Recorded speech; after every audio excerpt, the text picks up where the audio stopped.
Welcome to this explainer. We're jumping right into an absolutely fascinating engineering mystery today, one that, I gotta admit, caught me completely off guard. I want you to picture something for a second.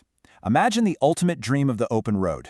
You got the sun setting over the horizon, the windows are rolled down, and you are cruising along completely emission-free in a state-of-the-art electric campervan.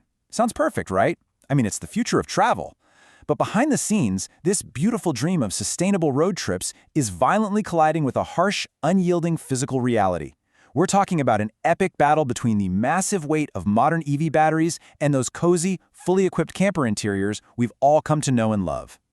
And that brings us to the central question that's literally been keeping engineers at Volkswagen awake at night. How do you successfully electrify an iconic campervan without accidentally breaking the law? You know, creating a zero-emission camper isn't just about ripping out a gas engine and swapping in a battery pack. It's an intense battle of weight versus range. It's physics versus regulatory red tape. The whole challenge revolves around navigating incredibly strict legal weight limits that dictate who can actually drive the vehicle on public roads. It's a high-stakes puzzle for sure. If the engineers get this wrong, the entire consumer market for family campervans could quite literally disappear overnight. Section 1. The Electric Camper Dilemma. To understand why this is such a massive hurdle, we have to look at the core conflict here. To get any meaningful travel range out of a heavy electric van, you absolutely need high-capacity lithium-ion batteries. And, well, as we all know, those battery packs are incredibly heavy. But a camper van also fundamentally requires beds, a functional kitchen, water tanks, storage, the whole shebang. So the massive weight of the battery is essentially eating up the allowance normally reserved for the actual camper amenities. And this all hits a brick wall at the most important number in the RV industry right now, 3,500 kilograms. Throughout Europe, most everyday drivers operate under a Class B or Patent B driver's license. This license strictly caps the total legal weight of a vehicle, passengers, gear, cargo, everything, at exactly 3,500 kilograms.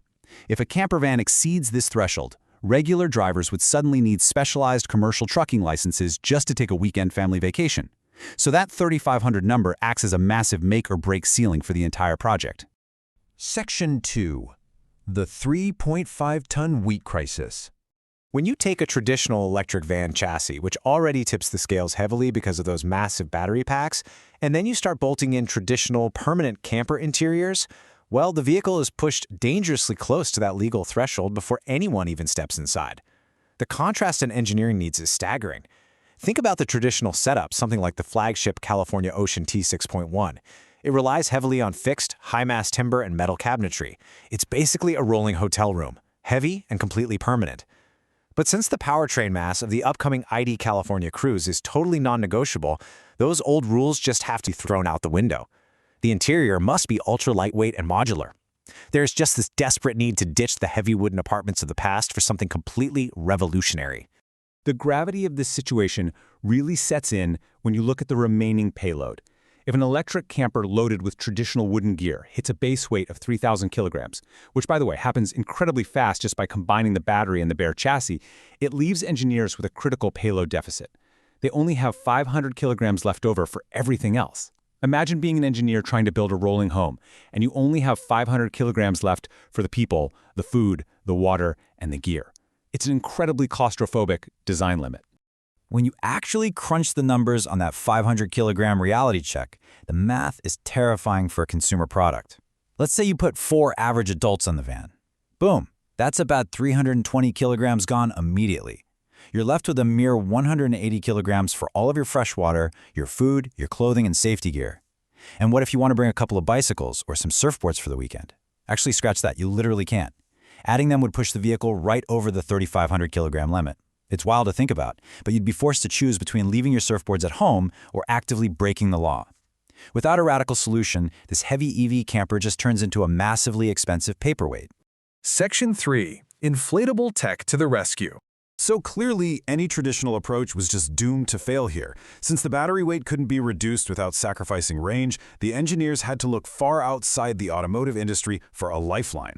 They pivoted to an unexpected, extreme sports-inspired hero, Enter Stuff Bubble, an incredibly innovative Bavarian firm. Volkswagen actually formed a strategic partnership with them to completely rethink what a campervan interior could even be.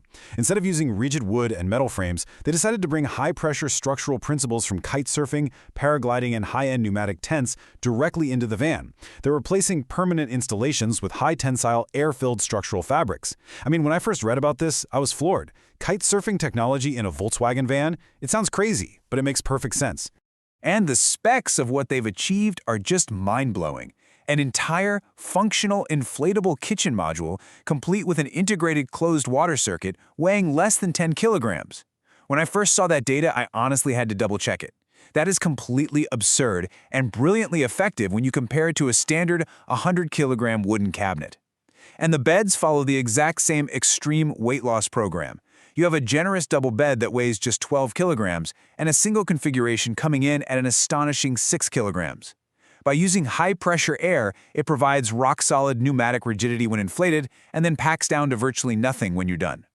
Stefan Mecke, the CEO of Volkswagen Commercial Vehicles, perfectly hit the nail on the head regarding the philosophy behind this massive shift. The goal isn't just to save a few kilos to appease regulators, it's to entirely liberate the campervan experience. They're moving completely away from building fixed, mobile apartments that force you to lug around hundreds of pounds of permanent deadweight all year long.